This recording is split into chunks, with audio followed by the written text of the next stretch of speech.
Guyyaan addaa guyyaa addaati, guyyaa jaallatamaa Jumaati. Akkasumallee asitti shukran Haliimaa jechuudhaan madaamiin kiyyaa fi maatiin madaamii hundi jaraayyuu na galateeffachuudhaan oolanii jiru. Sababni isaas fiigicha fooqii fi lafaa akkasuma kara manaa fi kara kushiinaa gidduu lamaanitti mo'achuu kootiin akkasumallee meedaaliyaa ta'uu baatus warqiidhaan badhaafamuu danda'een jira. Alhamdulillah oduu gammachiisaa isiniin jedheen jira. Sheer gochuudhaan namoota na jaallattan hundi keessanuyyuu laayikii gochuudhaan jammaraa viidiyoo kana isin affeereen jira. Hundi keessanuu baay'ee isin jaalladha, isin kabaja. Ani tokkummaatti hubiidha, tokkummaa ejjeemiidha, tokkummaa keessan ibsadhaa isiniin jedha. Bismillah. Assalamu alaikum warahmatullahi wabarakatuh. Kabajamtootaa fi hordoftoota tokkummaatii hubacheem jirtu baga jiraattanii baga nagaan dhuftanii hordoftoota koo qaqqaaliiwwan koo hundumti keessanuu isiniin jaalladha, isiniin kabajaa. Qaqqaaliiwwan ilmaan Oromoo isiniin jedha. Warreen jalqabaaf gara chaanaala kootiitti dhuftan subscribe gochuun maatii tokkummaatti dabalamaa tokkummaa keessan ibsadhaa isiniin jedha. Akkuma yeroon viidiyoo gallakkeessuu isin bira gahutti isiniin jedha. Viidiyoon asirratti argattan viidiyoon isin fayyada jedhee yaadee viidiyoon saba koo fayyada irraa fayyadamu jedhee yaade hundumaa isin biraan gahuudhaaf qophiidha inshaallah. Gara fuulduraattis immoo inshaallah gaafa rabbiin biyya keenyatti nu galchee jedhee akkuma obboloota koo Ummu Kanuusiif abbaa Kanuusii fi akkasumallee Marruushoo akkasuma yuutuubaroota keenya qaqqaalii fi gaggaarii fakkeenya godhannee gaafa biyya keenyatti gallee waan gaarii akkasiin biraan geenyu abdii qabna. Akkasumas Ummu Kanuusiif abbaa Kanuusillee baay'ee isin galateeffachuun barbaada. Waan hundumayyuu waan nu hawwine waan nu biyya keenya keessaa ilaaluu barbaannu bakka bashannanaa adda addaa akkasumallee baadiyyaa kan biyya keessatti guddannee jennee nu agarsiisaa jirtu. Dhugaa wallaahi baay'ee galatooma ulfaadhaa isiniin jenna. Baay'ee isinii wajjin bashannanaa jirra, nu bohaarsaa jirtu isiniin jechuun barbaada asumaani. Kanattaan sodaan immoo sagantaan koo guyyaa har'aa guyyaa kennaa madaamiin kan koo naaf kenniteedha. Osoo hin beekin serpiraayizii na gootee yookaan immoo serpiraayizii dhama mitiire akkuma afaan zabana kanaatti jechuudha. Akkasiidha isiniin jedha. Guyyaa Jumaataati otoo hin beekin otoo manitti yaadiin waggaa lamaadha kan kophaa kiyya hojjedhe jechuudha. Egaa kanan goddinyaan koo kan hiriyaan koo na wajjiniin hojjettu egaa biyya galte waggaa lama guuteen jira jechuudha. Hojiin baay'ee ulfaata akkuma yeroo hundumaa laayivii irratti illee yeroo tokko tokko nan dubbadha jechuudha. Ijoolleen illee hin beeku. Kanumaaf kana wal qabatee baay'ee si jaalladha, baay'ee si kabajna, nuuf galatoomii naan jechuudhaani kennaa addaa naa kennanii jiru jechuudha. Dhugatti yaanne takkaas immoo alhamdulillah eegan mana kana dhufeeti guyya tokko qofa na yaadadha. Laayivii baay'isaa jirta, sa'aatii gubaa jirta kan naan jettee xiqqoo si walitti mufanne malee waggaa afuriidha. Waggaa afuraffaa eegaleen jira ammoo waggaa afurarraa wanti needeen jira. Takkaa walitti mufannee walitti harree wallollee hin beeknu jechuudha alhamdulillah. Garuu sababa yuutuubuma kanaatiin xiqqoos guyyaa walitti mufannee ni jira jechuudha.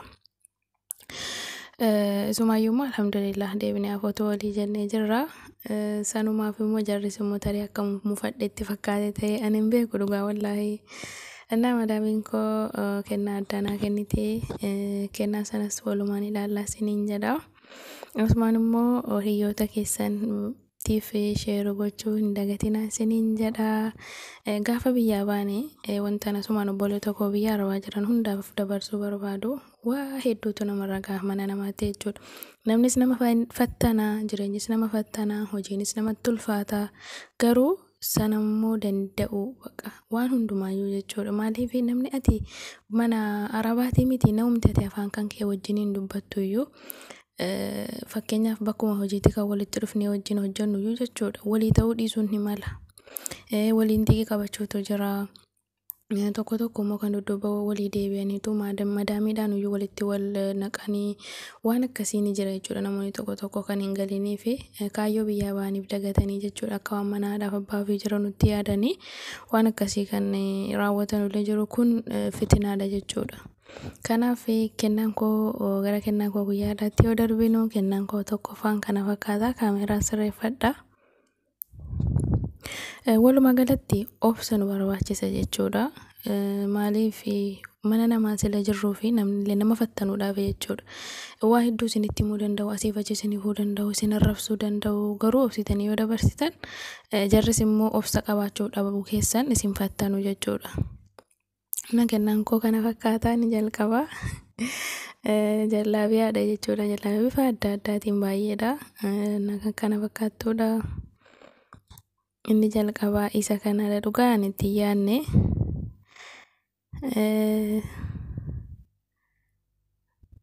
inni lammaffaa mukinooti sanduuqa kana keessa jechuudha.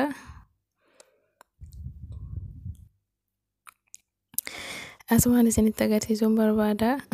Kifilii keessatti waraabaan jira. Bakka mijataa hin qabu dhiifamaa wajjiniin.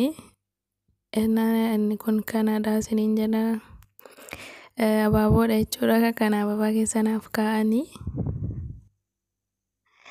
illalaafi jechuudha achi keessa taa'ee.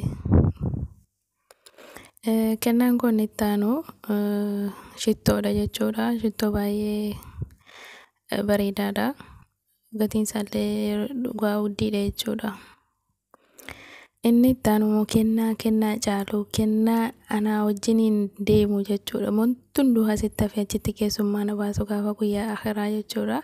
Kanan irratti barreessuudha kennaa Qur'aanaa. Khatti sana irratti akka hin danda'e barreessuu danda'u. Khatti sanarra deemee akka barreeffama isaatti akka hin barreessu na gargaaru. Naa kennani baay'een jaalladhe.